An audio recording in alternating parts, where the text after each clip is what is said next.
friends, 2 time zones, and a shared love of stories. I'm Freya. And I'm Jamie. Bridging time zones 1 chapter at a time. Welcome to Once Upon a Time Zone. Hi everyone, welcome back. This week's episode is a fun episode. I feel like I say that every single week, but I am personally excited for this one because Jamie and I are going to be trying to convince each other to read some of our favorite books that the other hasn't read. We've kind of tried to make little cases to convince each other to pick up these books finally. So I'm very excited to try and convince Jamie to read some books. If I convince you to read even just 3 of these books, I will consider that a massive success. Okay. Yeah, what's our time frame? It's what do we count as a success? If you've read it within the month or maybe 3 months? Yeah, should we say by the end of the year? Because we're getting close to the end of the year now. We are. So weird. And you've got a TBR this month. It's the start of the month. You'll be sticking to your TBR. I'll put it out there for feelers and hopefully you can add it to one of your TBRs in the future. Mm-hmm. Yeah. Okay. Realistic expectations. Yeah. These are recommended, begging for the end of the year. Before we jump into all of that, though, of course, we're going to go over our current reads. So, Jamie, what are you currently reading? Okay. Side note, we have been, Freya and I have been talking about what I just finished recently, right before we hit record on this episode. I just finished Metal Slinger by Rachel Schneider, and I'm so mad right now. I am so mad. If you have not heard of this book, there is a wild twist at the end. I think that's kind of all over the place because I knew there was going to be a wild twist from what I'd seen on social media. But when I got there, I was not ready for that. It was so out of the blue. I don't even know what I can say about it because obviously I don't want to spoil things, but I finished the book a few hours ago and I'm still furious. I'm still so mad about it. It's one of those twists that came out of literally nowhere. And the funny thing is I've been talking to Emmy about it a little bit on Instagram because she loves this book. Yeah, so, I feel she's the reason so many people have read this book. Yes, yeah. So I've been talking to her and I'm why? I'm tell me why.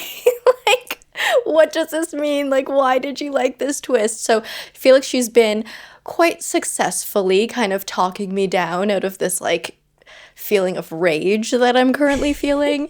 So that's been good. I'm not convinced on it, but I kind of see the merits of it and why people do like this type of a twist. But if you didn't know what Metal Slinger is, because I didn't even announce or talk about the book, it is a romantasy. Our main character is named Bryn, and she is part of this group of people that have been exiled to live on the ocean, essentially. But once a year, a small group of her people are allowed to kind of go on land to go to this marketplace event thing, and so she goes, and then stuff happens. And the thing is, I was enjoying this book for most of the way through. I think there was something a little bit odd about the writing that felt clunky, and there were some odd typos and continuity issues and stuff. Self-published, but you'd hope when it went through the traditional publish, because now it's traditionally published, that would have fixed that. Yeah, and my copy, the publisher did send it to me, but it is the published version. It's it says Saturday Books on it. So I was surprised seeing some of those little mistakes in there. But overall, I was enjoying the story. And then I just got so mad at the end of the book. Yeah, no, I'm pretty sure I did the exact same thing when I finished the book. I texted Emmy straight away because she was the sole reason I'd picked up the book. And I was care to explain? Yeah. I was what did I just read?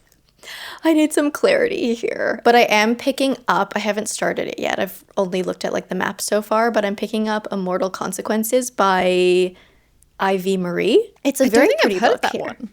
I'll hold it up on camera for anyone watching. Ooh. It's very Is that a pretty. book of the month? It is a book of the month. Yes. Yeah. That is where I got it from. They always have such nice covers. So beautiful. But this one it's a multi-POV romantasy. I'm doing a week of reading romantasies, by the way. It's a themed reading vlog. But this one's multi-POV. We follow 6 characters and they go to this academy that is located, I think, like on the edge of like the world and something called the other side, which kind of feels like afterlife-y from the synopsis. I don't know. But they go to this academy. There's this competition, and like the winner gets to move on to this like prestigious like magical elite thing. But if you lose the competition, you go to the other side. So I haven't started reading it yet, but the premise sounds so fun. Academy setting, trials, like that is ticking a lot of our boxes. Literally. And I feel like because it's September, I mean, I don't know, when do people go back to school in Australia? Because September is like back to school for like Canada and like North America. So I'm feeling like all of the academy books right now. And I'm like, anything that has to do with an academy, like back to school, like I'm feeling in that mood. So yeah, it's just like perfect timing. It fits. No, we don't go back to school until end of January, start of February. Whoa. Because like our summer's over Christmas. But what are you reading? Oh my God. I don't even know how I started reading this, but it's called Blood Moon. I don't even remember, I'm so sorry, who it's by. I got an arc on NetGalley, and I've been trying to be better with my NetGalley arcs because I feel like usually I get them and then they just sit there because like they're on my Kindle. They don't have like half the time they don't have a proper like cover page and everything like that, and they kind of just sit there. So I got it the other day and I was like, you know what, I'm gonna read it because it's a vampire romance. I was like, great, fun. What I'm a little bit confused about so far is that it is literally the exact same plot as Twilight. And but like to the point where the main character, she's called Mirabelle, or Mirabella, but she only goes by Mira. So like Isabella only going by Bella. And then her dad is the chief of police, and she's just living with her dad at the moment. And she's about to start, it's a college, so different, you know, not school, we're in university now. Okay. But she's starting a new university. And there's just so many similarities that I'm kind of like a little bit confused. Oh, and like the town she's in is quite small, but it has all these old legends about, you know, the vampires and the werewolves never getting along with each other. And I'm just a little bit confused. I'm only like 30-40% in. So I'm like, I never DNF books unless like by the 70% mark, I literally cannot go on any further. But it's not I'm having fun because I love a vampire romance. And I think younger me would have just been obsessed with this. But I'm just kind of going, there are a lot of similarities right now. And I am a little bit confused. Like, I get that a lot of vampire romances are going to have similarities, but it's just to a point where I'm a tiny bit confused. So yeah, that doesn't sound like it should be allowed, especially like the Mirabella thing. But instead of using Bella, she uses the other side of the name. That feels like a little too on the nose. Like, hello? Yeah, that's what I'm kind of thinking. I'm like, if I was like writing this, I'd be like, gonna change that a tiny bit. And even like her mum's name is Raina in the book I'm reading. And then in Twilight, isn't her mum's name Renee or something? Renee, yeah. So I'm just like, there's a lot. There's also a bit of a love triangle already established. Or like, not necessarily love triangle, just like, you know, what side does she want to go? Like very Jacob Edward. Wolf or vampire, yeah. Is it a series? Or is it a single? I have no idea. Like genuinely no idea. It literally just popped up on my Kindle and I was like, I should read this because I just finished another fantasy and clearly I'm in the mood for spooky fantasies at the moment because, you know, coming up to like spooky season. I kind of regret not doing like a tiny bit of research. That is so odd. Well, yeah, keep us updated. Let me know how that goes. Having a fun reading experience. Anyway, should we get on to convincing each other of the books we want each other to read? Do you want to go first? Sure. This one, okay, I'll start with this one because I did all like I put this list down and then for context for you guys, I saw Jamie's post. I can't remember which one it was, but it was something about books you were never reading or something like that. Or was it a YouTube video? I can't quite remember. And Boys of Tommen was on that list. And I was like, right, great, okay. And so Boys of Tommen by Chloe Walsh is the first on my list. The thing about this one is I will have a hard time convincing you because it is I feel like most people who love Magnolia Parks also love Boys of Tommen. And it took, I think, did we talk about this last time? It took you like the entire series to be invested. Yeah, in the Magnolia Park series. So I'm like, this is going to take a bit of convincing. I will say though, so if you haven't read the Boys of Tommen universe, we start with Binding 13. And it is a series of, I would say, interconnected duologies in a way. A lot of them are duologies. It's just a big interconnected series following various characters throughout their high school / life experience in Ireland in the 90s. And I feel like saying that it's a high school romance always puts so many people off because you're thinking, you know, very like kind of YA love, like very, I don't know, high school romance is a very particular thing. It's very different to even like a college romance. But I wouldn't recommend this to people under the age of like 17 because there are some very, very intense themes explored in this. And the way Chloe Walsh writes is insane. I have never, ever connected to characters so much. Like these characters in my mind, like more than Magnolia Parks, they feel so real to me. And I have never rooted for characters more. That is literally like my main reason of wanting you to read this because the characters in this mean like so much to me and I've never been so connected to them before. I will say it's a big series, like the books, they're long, they're lengthy, but you also like you go through them so quickly. It's like watching a TV show or something. You just, once you start reading, every single person I've talked to has not been able to put it down.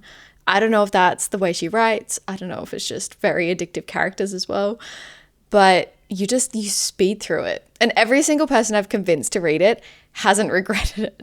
Possibly up till now, but could I be the first? That's what I'm concerned about. Literally the main reason where I'm like, I'm not sure if you'll enjoy it as much is because of the Magnolia Park series. And there are a lot of irritating factors in this with the characters, with the kind of story line, like moments you just want to kind of crawl into the book and just shake sense into people.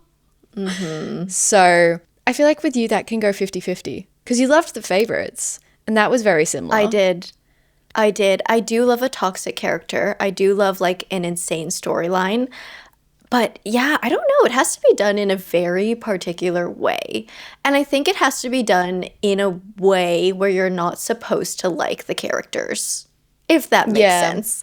Like, I love reading a toxic story, but like if the point of the story, like, I think that's why I'm hesitant about this one is because it's categorized under romance. And I feel like at the end, you're supposed to be rooting for them to be together. I think that's what's throwing me off because like in the favorites, to me, the point of it wasn't like you were supposed to be rooting for them to be together. It was just kind of watching this mess and being entertained by it. But with Magnolia Parks, the series, and with this series, I'm pretty sure you're supposed to be rooting for them in the romance, for their successes in life. Definitely Magnolia Parks, but I don't know how to explain this one. You kind of are, but it's not in the sense where Magnolia Parks, their relationship isn't working because of them, if that makes sense. Like, you know, it's their fault. They're having miscommunications. They're having the same fight over and over again. It's like internal factors. But in this one, it's kind of just life. Like life is really hard on these people and you're kind of just invested in, can they get through this? I think that's the best way I can describe it. It has a very different feel in the sense that it's so intense and you're rooting for your characters to just get through, to like just have a happy ending essentially. And that's probably one of the main critiques I have, the fact that this was published under romance. And I believe in the US it was published under YA romance, which has been redone. I think that's why they're redoing the covers over and over again because that means they can put it in a different section. Because again, I was talking to Emmy actually about this and she was saying that like the publishers, they really just kind of took it and put it in the wrong place. And so it's attracting the wrong audience. Yeah, so interesting. I feel like we need in bookstores, like we need another genre that's like not romance, that like stuff like this and Magnolia Parks and stuff like this type of genre can go into. Because when you want a romance, I feel like you don't pick up these types of books. No, like I'd lean towards like Ali Hazelwood or something. Like I wouldn't Yeah. be picking up this. Yeah, it's like a complete different genre. We'll see. We'll see. I don't know if I'll pick this one up by the end of this year. I've This just one heard wasn't so on many my mixed hopefuls for things. you, like picking up to the end of the year. I will say my goal is to convince you to take it off your I will never read this to I may read this. Baby steps, little baby Yeah, steps. but that's what I'm working with this one. The other ones I feel like I have a better chance, but this one was like a bit outlandish of me. Okay. I think you made a good case for it. I feel like I alternate like day by day. If I'm like, oh, I'm never going to pick this one up. And then some days I'll be like, maybe one day I'll pick this one up. Maybe I'll just I send don't it know. to you. So like you're forced to have it on your physical TBR. And then you'll just be like, oh, staring at me. I guess I'll pick it up. Yeah, I mean, maybe that'll have to happen. Because, yeah, I don't think like when I go book shopping, I don't think I would like look for this one and pick this one up. Like, I feel like there are so many other books that I would want to like buy first. So I don't know when this will even end up on my physical TBR. And then when it does, it might still be like a year until I actually read it. So I don't know. No, I think, yeah, this one was a hard case. This one is very hard. My case is literally characters. Yeah, That's I mean, I literally love my case. characters. I do love characters. I will say found family. Incredible found family. I forgot to say that before. Like Six of Crows and Boys of Tommen, best found families I've ever read about in books. So it's up there with my Six of Crows characters. Okay, that's semi-convincing. That bumps it up a notch. Maybe next year. Yeah. Okay. No, you know what? Let's move on to yours. You can convince me for this one because I need you to read The Poppy War by R.F. Kuang. I need you to. And now that you've read your first R.F. Kuang, because Catabasis was your first R.F. Kuang. Yeah. Yeah. Now you're in it. Now you're in her world. I will say R.F. Kuang is one of those authors where every single one of her books feels completely different. Like, you can still tell it's her, but like all of them have such a different tone. All of them have such a different writing style. I will say Catabasis was her happiest book. Like her most optimistic, happy, like funny book. And that was really surprising, but like refreshing, like in a good way for me. But I need you to read The Poppy War. Number one, it is like probably like if I were to say like to gather my top 3 or 5 series of all time, The Poppy War would be on that list. This series is so good. It takes you on such a journey of like ups and downs, of complex characters, of difficult moral decisions. And I think if you liked the themes of difficult decisions you have to make during a war, like that we read in The Way of Kings recently, we have a lot of that in The Poppy War. It's like, how far do you go? Like, what do you do to win the war or for the greater good and stuff like that? And then like when you cross the line, how do you come back from that? There's a lot of darkness in this series. There's a lot of trauma. There's a lot of sadness. You have to be mentally ready to pick this book up. But when you do, it is so good. Like, so good. It is my favorite R.F. Kuang still of all time to this day. Even like her other books like don't even compare to this trilogy to me. Like this is her peak, which is crazy because The Poppy War was her first book ever like that she ever wrote. really, I did not know that. Yeah, which like what the heck kind of a debut is The Poppy War? She is actually insane. I saw an article on her recently, just like literally listing her achievements and her incredible skill at writing. Yeah, no, she is incredible. She seems like the most amazing, just like such a smart person too. But yeah, it's funny. I was listening to, she did a podcast episode with V.E. Schwab, like on V.E. Schwab's podcast, which was like my ultimate like 2 top authors coming together. And they were talking about The Poppy War, and R.F. Kuang was saying how she, like, if she were to rewrite Poppy War now, she would rewrite it in, like, such a different way. And I was like, no, don't do that because the way you wrote this was perfect. But you need to pick this book up. And I know you already own it. So you have no excuses. The literal main thing that has been I am just scared of this book, like purely just terrified of it. And it is because of the like intensity I've heard about it and how I've heard that it can be quite graphic. Is that correct? Yes. There are there are some traumatizing moments that are depicted in a lot of detail. Yes. Yeah. So I feel like that's the biggest thing deterring me from it because I'm not very good. Like for some reason, I love reading about the politics behind war. And like Brandon Sanderson was very much like, how we're going to win this. This is our strategy, everything like that. When it comes to like the actual war, something inside me just kind of recoils and I get scared. I'm like, I don't want to read about this. I don't want people to die. Like I just get so scared. And however, I feel like recently, I don't know if it's because of you, I have been feeling a little bit more inclined to it. It's also on Kindle Unlimited here. And as soon as that happens as well, I'm like, I literally have no excuse because I can just read it wherever.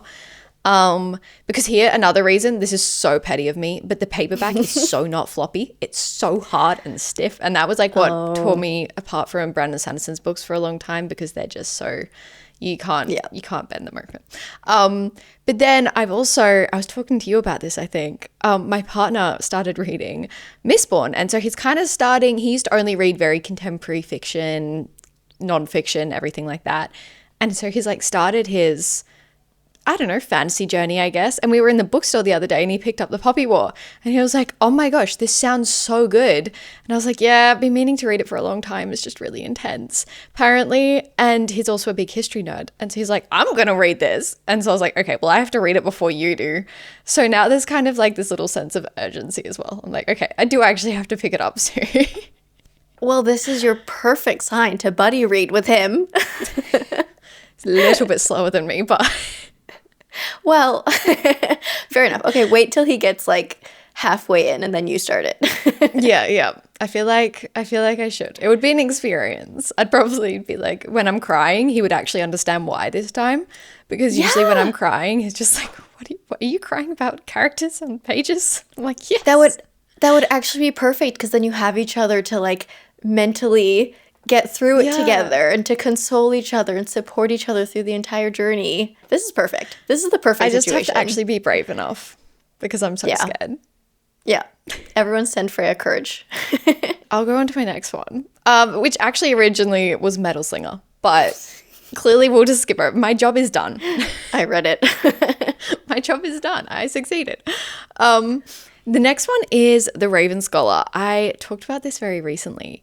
But this is a newer fantasy. I believe it came out in April of this year, and I read it a few months ago. Basically, The Raven Scholar, we are set in a world where I would say they're kind of set in this academy.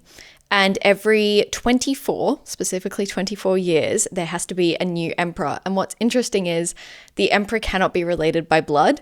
So basically this big trials happens and whoever wins those trials, it's a set of different kind of series. So like tasks of different houses in this world, there are different, they never actually explicitly say they're houses, almost like communities, but there's like the ravens who are very smart and wise and intelligent. And then there's the tigers who are quite, brave and I guess battle ready. And then my favorite, the foxes who are very like witty and sneaky. And all these trials are kind of set around those houses, if you will. And so it's basically the fight for the next emperor. I loved this one so much more than I thought I was going to. I also think going into it, not knowing anything and not hearing anyone else's opinions on it made me just so giddy and be like, I'm exploring this whole new fantasy world that I haven't heard much about before. My main reason of thinking you will love this is number one, the animals. The fact that like we have houses of animals and our characters relate to those traits. I don't know, to me that just like sounded like something you would enjoy. And then of course the whole trial setting. This is also the first in a series. I'm not entirely sure how long this series. I have like a trilogy in my head, but I'm not sure if that's exactly right. I just think you're going to have a great time reading this. It's a bit of a longer book. It's a little bit longer. I think it's like 700, 800 pages. But the writing was really refreshing. We have like kind of old myths from this world playing into the modern politics. I just found it so much fun. I feel like that I'm convinced. Yeah, I feel like I'm 100% convinced to pick this one up. It has everything that I look for. I love schools. I love houses or whatever. I love foxes. I think we discussed this. I absolutely am obsessed with foxes. Competition, great. I don't know.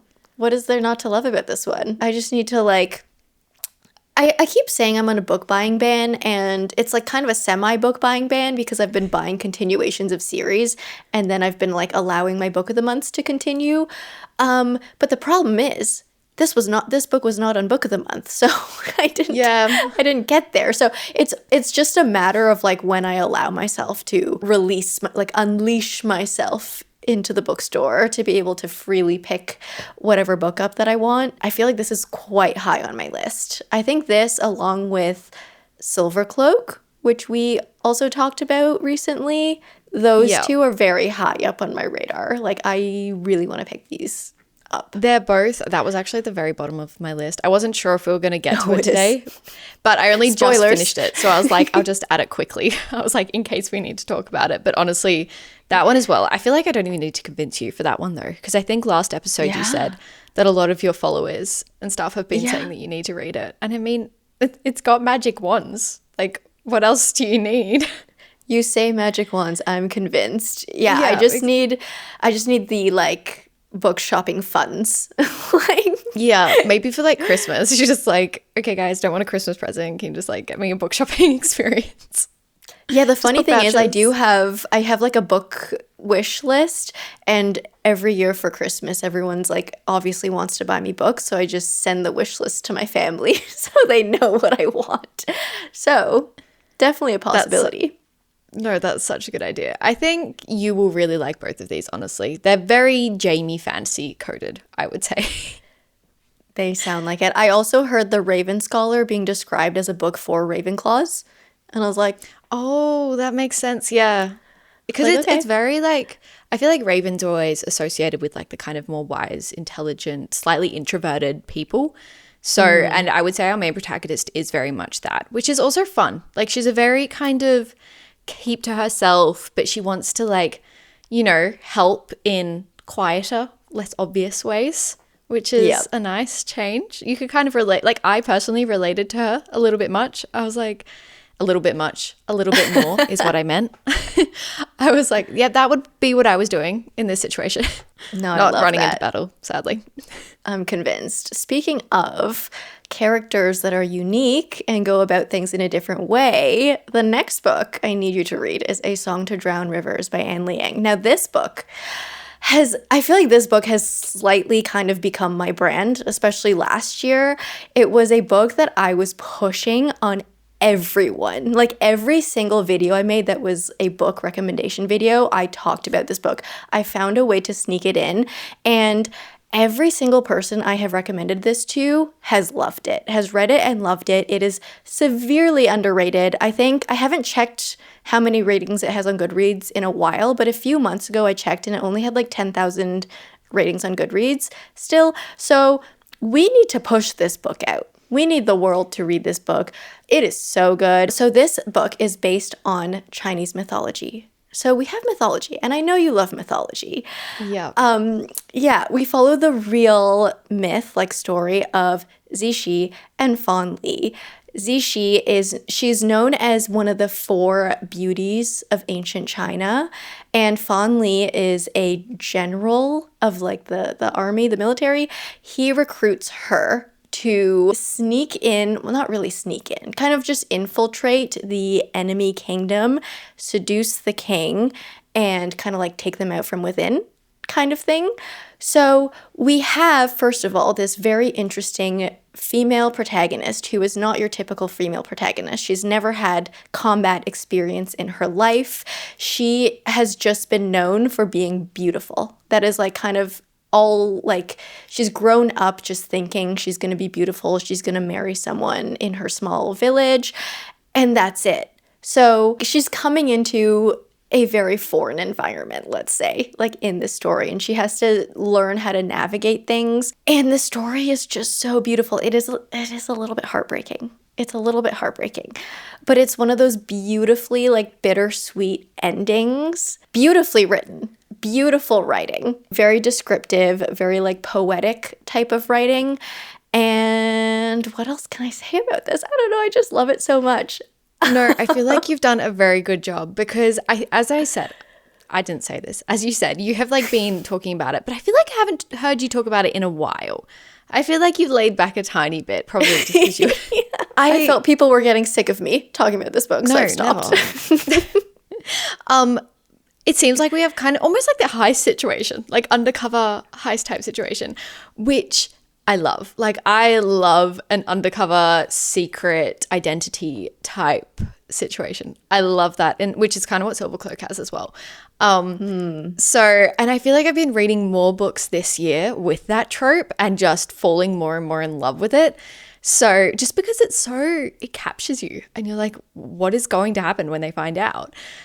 So that does sound really good. I feel like one of the things that's been stopping me from reading this is I think I've only seen it in like 1 or 2 bookstores around here.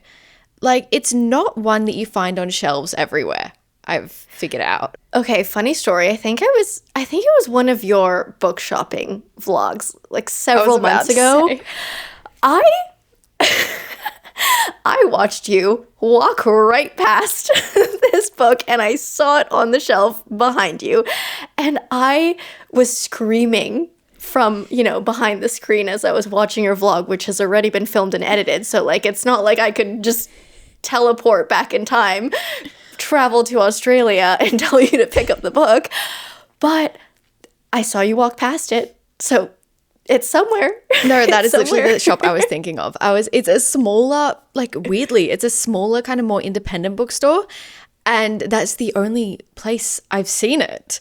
So maybe I'll just have to go like crawling back to that shop and go get it. Because yeah, I think it's genuinely the only one. And I don't know, maybe just because it is a more underrated book. And that kind of makes me want to read it more.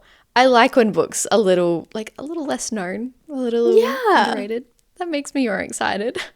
Yeah, no, I feel you definitely need to read it. It's also a standalone, so it's not like you're going to be getting into a whole new series. You could just read it on its own. It's not that long either, but it's one of those, it just really impacts you in a small number of pages. Oh, it's so good. I didn't know that it was a standalone. That does actually help because I feel like that's the main reason I haven't read The Poppy War yet is because I can't commit to another series right now. But that helps. Maybe this is a book I'll have to send to you. Yeah, literally, we'll just do a book exchange. All right, the next book I am really wanting your opinion on is Not Quite Dead Yet by Holly Jackson. So this is Holly Jackson's first adult thriller. And honestly, I have just been seeing a lot of different opinions on this. I feel like most people, it's positive, but I really want to see your opinion on it because it is not your typical thriller. Basically, our main protagonist's name is Jet, and she gets attacked on Halloween night. The injury she sustains ends up putting her in a coma, and when she wakes up, they tell her that she has suffered a brain aneurysm that will basically kill her in the next 7 days. So instead of taking the very, very, very risky surgery that she probably wouldn't survive anyway, she decides to use those 7 days to try and figure out who attacked her that night and basically solve her own murder. So we've talked about this one in the past, very briefly. It was one of our anticipated releases of the year, and I thought it was really good. I just loved how refreshing it was for a thriller. I genuinely was questioning every single character, as was our main protagonist, but I was genuinely questioning every single character that we met. I was like, could you have done it? And trying to find their alibi for the night and trying to put it together in my head. And I love that in a thriller. I love when you try and solve along with the main protagonist. Yeah. So I feel like I want to see your reaction to the ending as well, because it's not your typical whodunit kind of murder mystery, which I do love as well, but it was quite refreshing. And it was nice to see Holly Jackson writing in a more, adult targeted way. And I feel like that's a big thing with the Good Girls Guide to Murder series. It's very, very YA, whereas I think you'd like this one a little bit more. It kind of felt like Five Survive, which we've said in our past is our favorite Holly Jackson book. Kind of felt like that, but in an adult setting. So Yeah. Here's my thing with this one. I want to read this one around Halloween, especially because Yeah. it's kind of spooky. The incident happens on Halloween in the book, so it just feels very fitting to read it around that time. And I was convinced this was going to be a Book of the Month pick. Because, Yeah. like, I feel like all other Holly Jackson books have been on Book of the Month, so I was, like, just waiting. I was like, I'm going to get this one in my Book of the Month subscription. And then it didn't end up being on Book of the Month. So I never picked it up. And it's the same issue. I'm still trying to stick to this book buying ban that I've imposed on myself and using my Book of the Month loophole to get books every month. But I'll have to get this book before Halloween if I want to read this book this year, because if I don't read it by Halloween, I'm going to have to wait until next Halloween. This is how my brain works. And I feel like it's I like feel like not you just the need to get it case. on Kindle. I mean, that's fair. That's actually a fair idea. That's my loophole. Every time I'm on a book buying ban, I'm like, oh, I'll just download it on Kindle. It doesn't add to my shelf space. It's fine. That's actually not a bad idea. I'll check Kindle It's a prices. slippery slope. Yeah. Yeah. You know what? You may have got me with that one. Because, yeah, like, this isn't the type of book that I need on physical, I don't think. Like, I think especially with thrillers, I don't really Yeah. need to hold them forever. Yeah, I could get this on Kindle.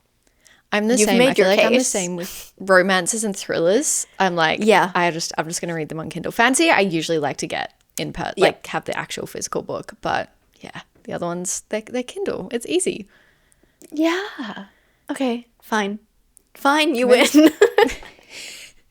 I feel like we're not very hard to convince, but anyway.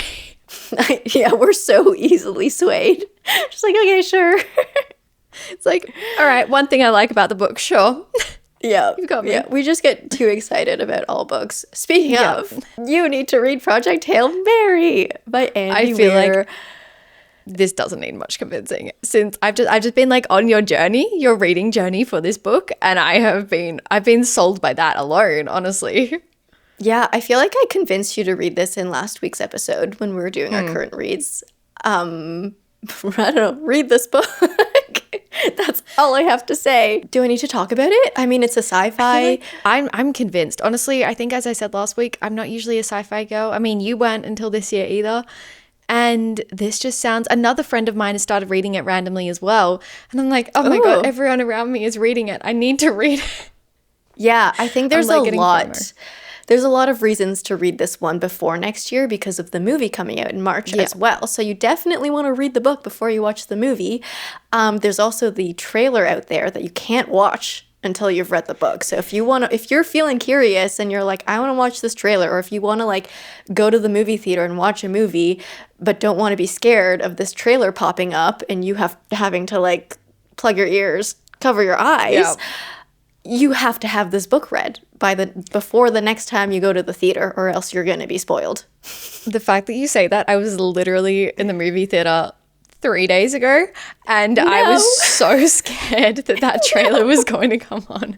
I was genuinely ready to just like block my ears and my eyes. I was like, I'm not watching this.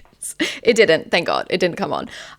But I think I got lucky. I think the closer we get to that date, the more it's going to be getting played. So even when I'm watching YouTube videos, it might pop up. So, you know, got to be careful.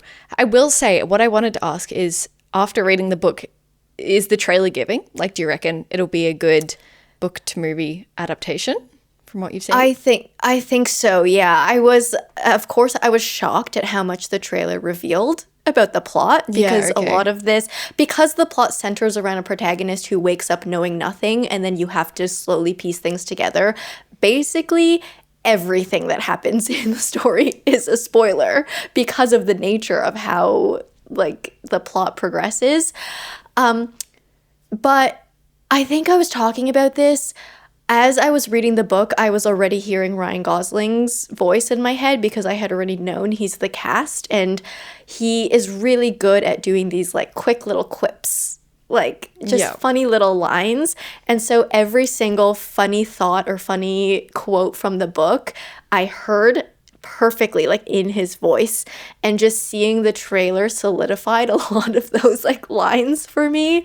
So watching the trailer definitely was promising, and I think this is going to be a really good movie. I also feel like they couldn't mess this book up.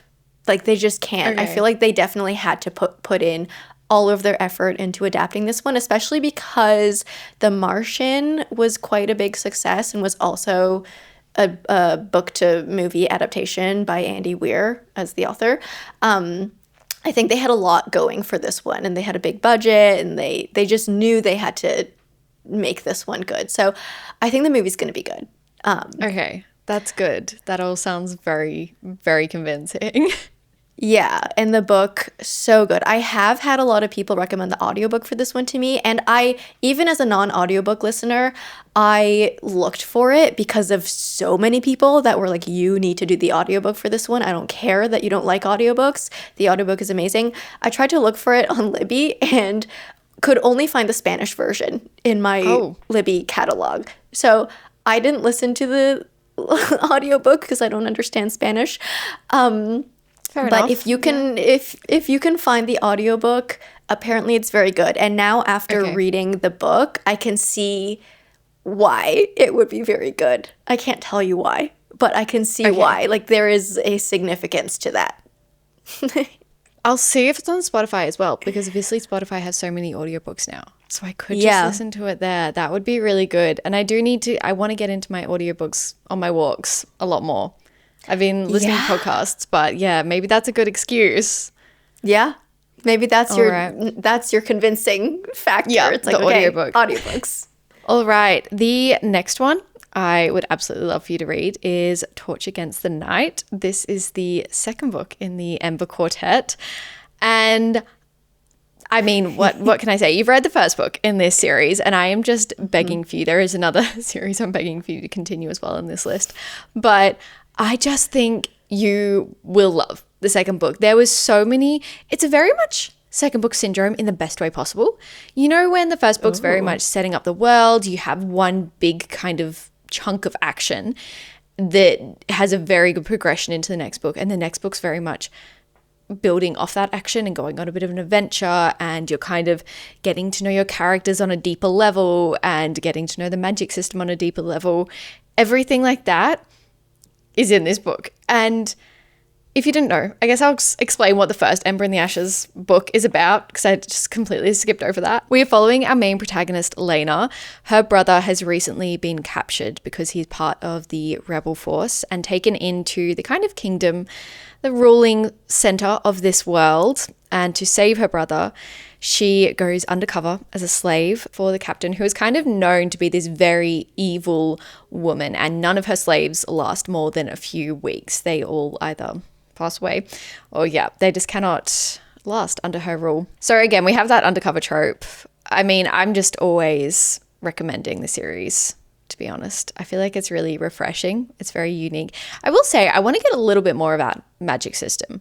You're very much there for like the vibes and the characters, but the magic system's very much in the background.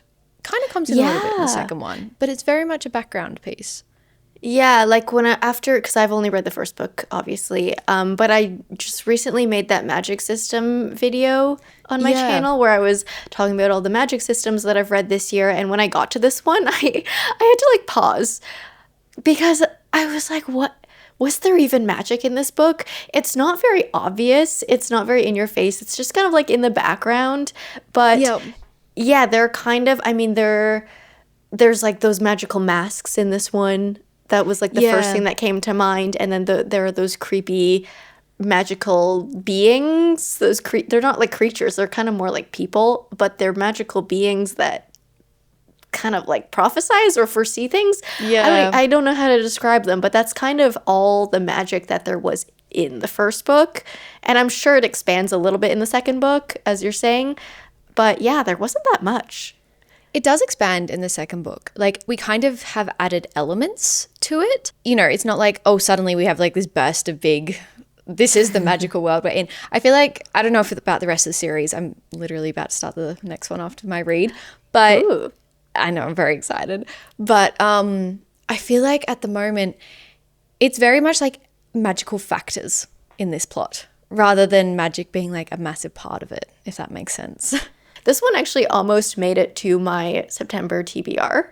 So hopefully it'll make it to my October TBR, or maybe I'll just pick it up anyways. But I do have the entire series of this ready to read, like in physical. So I just need to pick them up. That makes it a lot easier because, yeah, I remember in your, like, the one book haul you've done as part of the year, I was watching, and yeah, when I saw that you got the entire series, I was like, yes. Yep. Yeah, I'm only buying continuations of series right now. No, makes sense. I need to do the same. The next book that I really, really need you to read, and it's almost time for you to read this one. That book is The Will of the Many by James Islington. And you need to read this one because the sequel comes out in November. So you need to read this in October, pretty much. So you can join us in November when we all read the second book together, obviously. You're just like not giving me a choice. Yeah, like we need to read this together because I'm going to read it in November and I'm going to need someone to freak out about for this book. And so I need you to be that person for me. I need you to support me. So thick. It's so big. If you want to be a good book bestie, you need to pick this book up. There we go. Guilt-tripping. I'm guilt-tripping you now. Yes, this book is very thick, but it's not hard to read. It is not that hard to read. I feel like it's kind of similar to Brandon Sanderson, and I've heard a lot of people actually compare James Islington to Brandon Sanderson, where his writing is not that on the chip scale. What are we talking? The way I have been attacked this past week. Yeah, I was about to say, guys, if you haven't seen social media this past week, people are coming after me because I called Brandon Sanderson a plain chip, but I called him a plain chip in the most endearing, lovable, positive way. People are just impatient. They can't watch until the end of a video, apparently. Yeah. A 1 minute video. Anyways, people on TikTok are mean. But James Islington is, I think, kind of a plain chip author too. But this world is so cool. It's so cool. And I think this book, it feels quite YA. It's not a YA book, but it kind of feels YA in, I think, the story of it, because we follow a character who goes to school, goes to a magical academy, which we love. And I think just like a lot of the things he goes through feels YA, but it also feels adult because the world is a little bit more complex than your average YA world. And I think that's why this book is adult. I also have not even described what this book is about. Mistborn vibes? Like in the sense that it feels a little bit YA, but technically not YA? Yeah, I guess so. Like that level. Okay. Yeah. That level of book. But we have this really cool world where we have all our population is divided into hierarchies, or one hierarchy. So the way the magic works is everyone has will, which is kind of life force, but also magic, and you can use it as strength and stuff. We have a pyramid scheme. Okay. And our 8th level is the bottom tier. These people are constantly feeding their will upwards in the pyramid. So our next level is the 7th tier. And so they each get 8 of the 8th tier people feeding their will into them at all times. And then the 6th tier always has 7 of the 7th tier people feeding their will up to them. And then it goes on and on until we have the top number 1, and they have everyone feeding will into them. So in every ranking, they get exponentially stronger, essentially, because like then in the 6th tier, you technically have like 64 8th tier people feeding into. I probably did that math wrong, but there's a diagram. It's not as complicated as what I'm making it out to be. It's one of those things that's difficult to explain in words, but when you see the picture, you're like, that makes so much sense. Makes sense. Okay. But that's our world. Our main character is an orphan, and he gets adopted at the beginning of the book to go to this academy and spy on people, essentially. So concept-wise, like setup actually felt similar to Red Rising, like the beginning of it, because of the whole concept of Darrow in Red Rising going into the academy and like whatever. But I personally think done so much better in The Will of the Many. Literally, like, everything about this sounds like something I would like. It is purely the size of this book that is intimidating me. Also, for some reason, I don't know if you've seen the new cover that's come out of it, which I have the old cover. I actually like the newer cover more than my one because it's really just blue. But it gives Dune vibes. Have you read or watched Dune? I've watched Dune. I haven't read Dune. I haven't read it either. But it's I honestly, I don't think the new covers reflect what the book is. Okay. I feel like the old covers actually suit it better. It's very like ancient Rome, I want to say. I was about to say the pillars like are giving ancient Roman Greece. It's that vibe, but then we have kind of technology. So it's kind of borders on sci-fi fantasy, where I think it's more fantasy, but we do have kind of these elements of technology in there. So you have these modern kind of machine things, but set in this ancient Rome backdrop, which is very interesting. I also need to see your reaction at the twist at the end, because this is a twist I actually liked, okay? So I'll vlog it. Mental note. Yeah. Yeah. Going back to the twist, once you get to the epilogue, I think it's under the epilogue technically, I don't remember, but like the last chapter, turn your camera on because I need to see it. Okay. Will do. Well, if I read it so close to the release date, like even if I read it tomorrow, it's still very close to the release date of the second one. That'll probably make me want to a little bit more, because I feel like this year I keep reading new releases that are part of series, and I just am like, okay, now how many years do I have to wait until the next one? And it's really irritating. So that might help a little bit, that factor.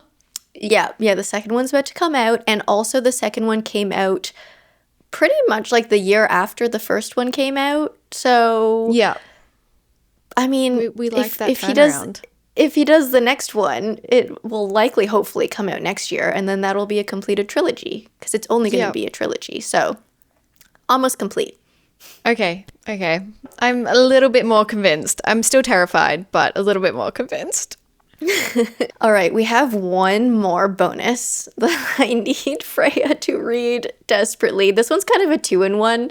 It's basically, you need to continue your V.E. Schwab journey, okay? Yeah. You need to read The Fragile Threads of Power, first and foremost. And you also need to read Addie LaRue, because I only recently, because I watched your recent vlog, that you have not read Addie LaRue yet. Excuse me? How did I not know this? You know, I wish I could tell you why. I really, truly do. Because literally everyone who is like, even my friends who don't even go on Book Talk, who don't even like have any idea of what Book Talk is about, and the fact that I'm obsessed with like Dark Shed Magic trilogy, they were like, oh my God, I'm reading this book at the moment, Freya. And it's like, it's you in a book. Like, this character reminds me so much of you. And I just feel like you'll love this book. And genuinely, like, I have no idea. One time I went in and I was like, okay, I'm going to buy this book. It wasn't in stock. And for some reason that has like deterred me. Like, I have no excuse. My best friend works at a bookstore. She can get it to me like whenever I want. Like, I genuinely have no excuse. Because she has this one in stock all the time. Yeah, I think I'm scared because I have seen, I don't know about you, but I have seen people obviously absolutely love this book, like yourself. I've seen people hate this book, be like, why does this get so much hype? This was the most boring book I've ever read, which I don't think it will be, because I love her writing. But yeah, for some reason that like intimidates me a little bit. No, I feel like most people I know love this book, but yeah, I have heard like a few people who hate this book. It's not fast paced.